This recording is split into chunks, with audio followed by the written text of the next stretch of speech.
Saudaraku yang terkasih dalam Kristus Yesus, selamat hari Minggu dan salam sehat untuk saudara semua dimanapun Anda berada. Terpujilah Tuhan Allah yang maha baik, yang memelihara kita, melindungi, menjaga kita dari segala ancaman orang jahat, bahkan juga ancaman daripada penyakit. Tuhan memberkati Anda sekalian bersama dengan keluarga dan jemaat di mana Anda berada.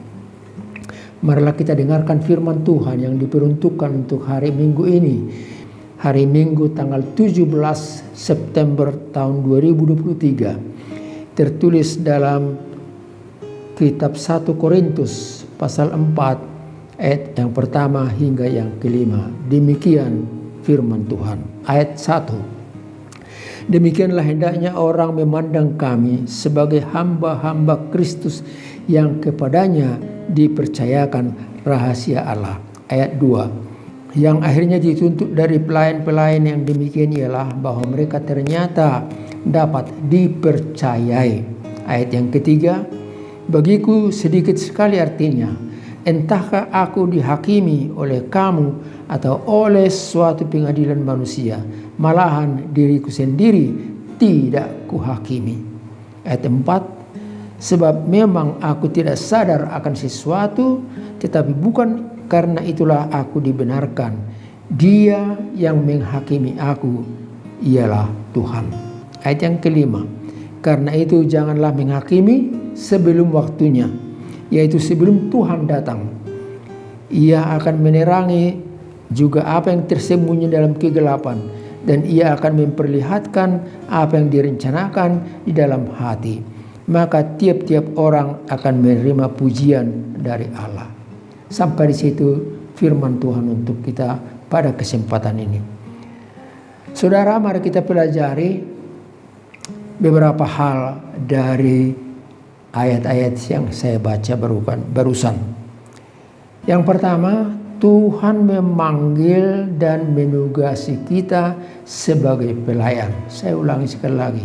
Tuhan memanggil dan menugasi kita sebagai pelayan. Jadi bukan hanya yang di gereja yang bertugas itu yang melayani, tapi kita juga terpanggil untuk melayani. Kita terpanggil sebagai pelayan. Dalam bahasa lain disebutkan hamba. Paulus menyebut dirinya hamba Tuhan. Hamba artinya seseorang yang dipanggil. Hamba artinya seseorang yang taat, setia bekerja, bukan jadi tuan yang mengajari atau yang menggurui, yang mengatur serta mengomando. Hamba yang mau bekerja karena taat tugas dan mau menolong semua orang. Paulus berkata, kami adalah hamba Tuhan. Pandanglah kami sebagai hamba Tuhan yang rela untuk bekerja untuk kamu dan karena Tuhan. Kami bukan bergaya tuan yang memerintah dan mengomando, tetapi kami hamba Tuhan yang melayani, bukan untuk dilayani.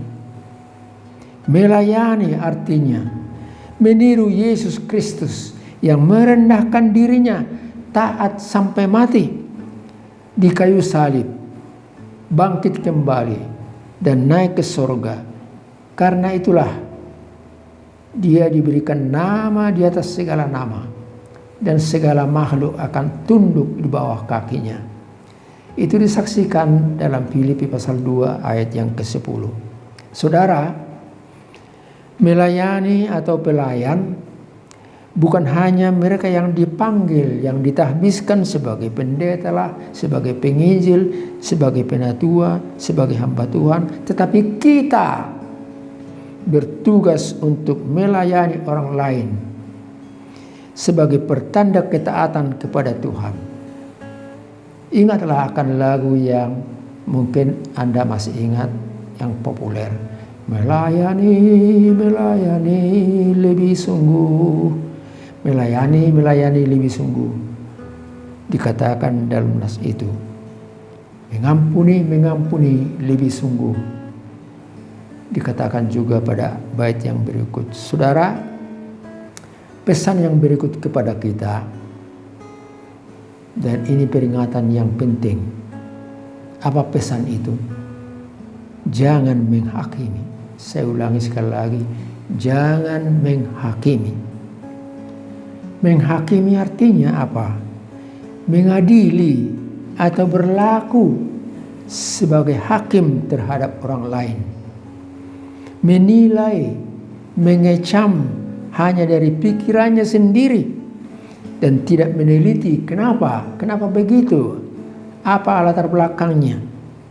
Menghakimi ialah menganggap dirinya lebih hebat, kudus, suci dibanding dengan orang lain, dengan manusia-manusia yang lain. Paulus berkata, kenapa kamu menghakimi aku?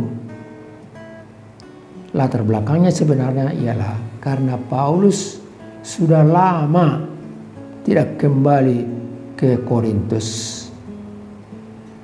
Namun jemaat di Korintus menghakimi dia. Padahal sebenarnya mereka tidak tahu kesibukan, tugas, tanggung jawab Paulus di jemaat yang lain. Membuat satu keputusan atas keadaan yang tidak dikuasai, tidak dikenal dan tidak dipahami, itulah sikap orang-orang yang menghakimi. Orang-orang yang sok pintar, merasa sok hebat, lebih kudus,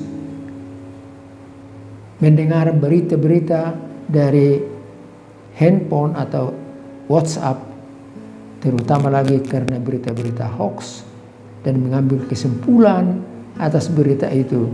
Itulah yang disebutkan menghakimi, dan itu membahayakan kerukunan kita semua.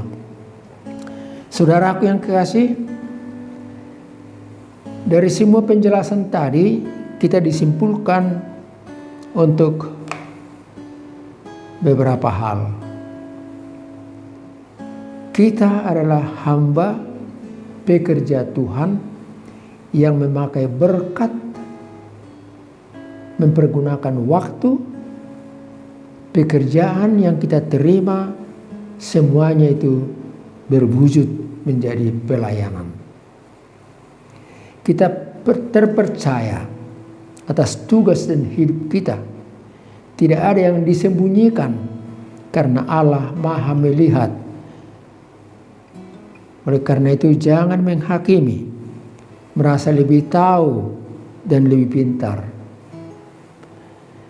Jangan terdorong karena berita bohong atau yang menghakimi akan seseorang itu.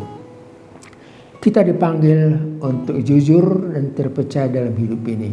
Orang percaya harus terpercaya dalam tutur kata, dalam perilaku, dalam hubungan antar sesama satu dengan yang lainnya.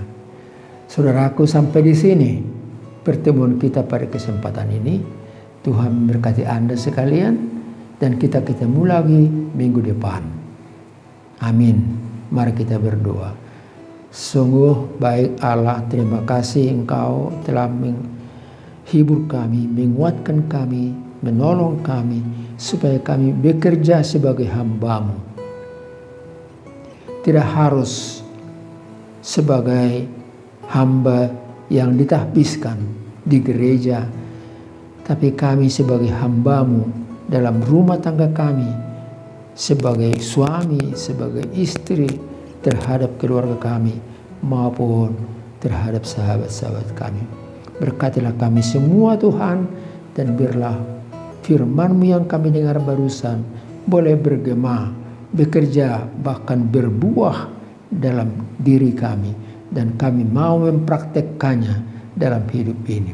Ampuni kami dalam segala kesalahan dan kekurangan kami, supaya kami layak untuk menjadi hamba-Mu, menjadi pelayan-Mu dalam hidup kami. Terpujilah nama-Mu Tuhan. Anugerah dari Tuhan kita Yesus Kristus, kasih setia Allah Bapa, serta persekutuan dari Roh Kudus bersama dengan saudara-saudara sekalian, hari ini sampai selama-lamanya. Amin.